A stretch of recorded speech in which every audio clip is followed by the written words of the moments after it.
Good evening guys. So this is the update para sa ating shamu chicken or Japanese shamu. So today is August 10, 2024. I mean tonight, August 10, 2024. So this is the growth 5 months. So na-acquire namin siya mga ka-vlogs April 8. Ayan. So kulang pa siya ng 2 days that time para mag 1 month. Ayan. So kung ika-count natin is magto 2 months sa May, 3 months by June, 4 months by July, and August is 5.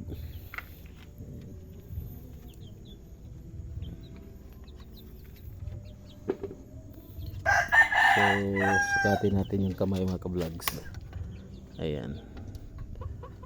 So galing dito isang dangkal, dalawang dangkal, so 3 dangkal mahigit. Ayan. So yan yung male.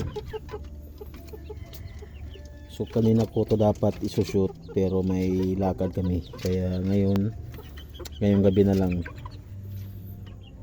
Siguro bukas magbablog pa tayo tungkol dito sa ating Japanese shamu. So by the way, bloodline is yung nanay nila is shamu general, and yung tatay nila is Dompo strain.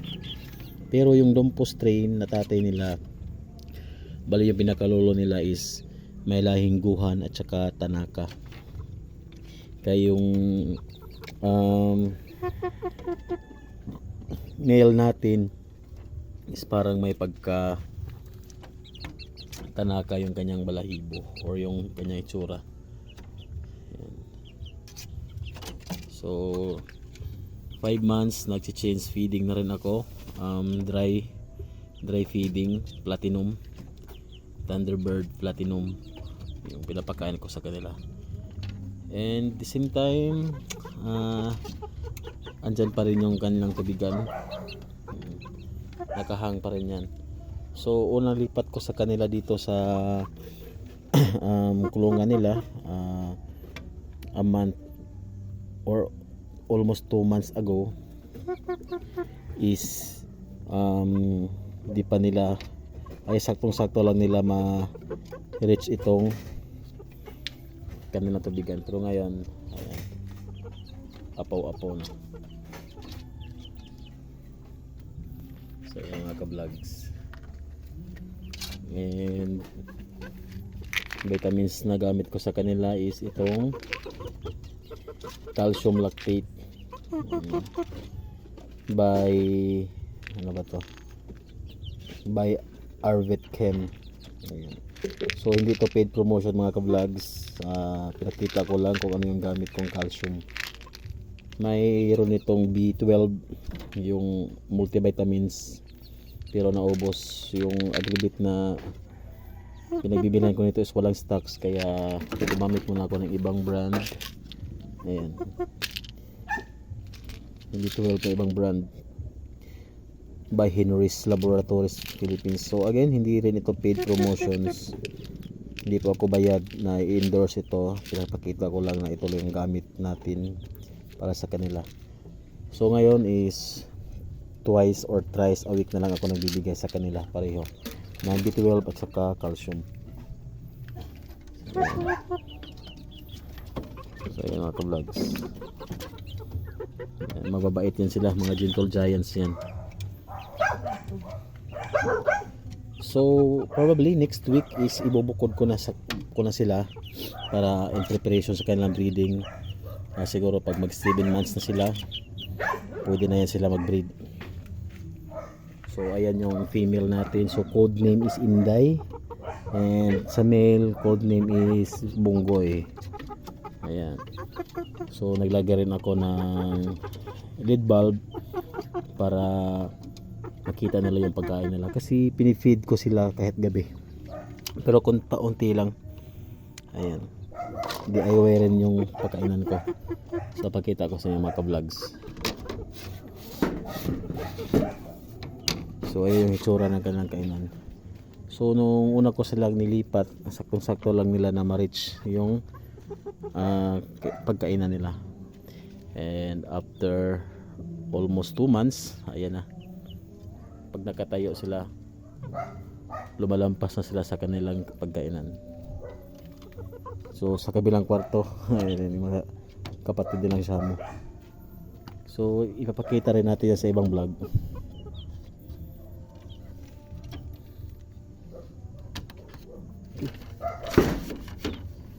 Oh.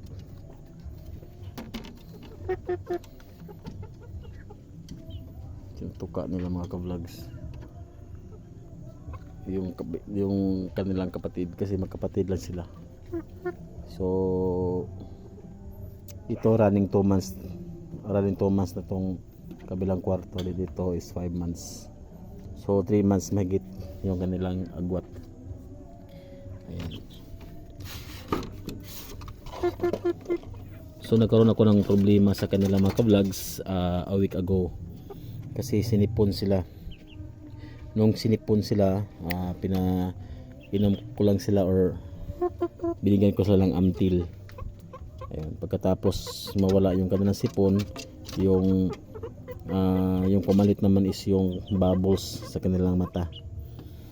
And last 4 days ago, binigyan ko sila ng nag-deworm ako, kasi that time nung sinipon sila at saka yung nagbabos yung kanilang mata is nawalan sila ng ganang kumain. Ayan. Kaya nag-deworm ako last 2 nights, and then after deworming nag-change ako ng feeds. Yun yung time na nag-change ako ng feed, yung Platinum, Thunderbird Platinum. Ito mga ka-vlogs. And so far okay naman, kasi kanina naubos nila yung pinapakain ko sa kanila. Ayun, busog yung male natin. Female. So ayun mga ka-vlogs, 5 months growth. So hindi pa yan snappy. Pag snappy yan siguro nasa dito yan. Pag 12 o'clock snappy. Yan, bata pa yan mga ka-vlogs. Kaka 5 months pa lang. Pero tingnan yung itsura. Ayan, sobrang gwapo niyan. Ayan pa. So 2 months na lang hintayin natin mag-breed na to. So kung bago ka lang sa aking YouTube channel and nagustuhan yung mga video na content na ganito about sa Shamu chickens or Japanese Shamu, so huwag kalimutan mag-subscribe, paki-ring the bell notifications below para lagi kang updated once may panibago tayong upload dito sa ating YouTube channel. Mag-like, comment and share na rin mga ka-vlogs. So once again, this is Marcos from the Marcos Vlogs. Peace, love and happiness, and peace out.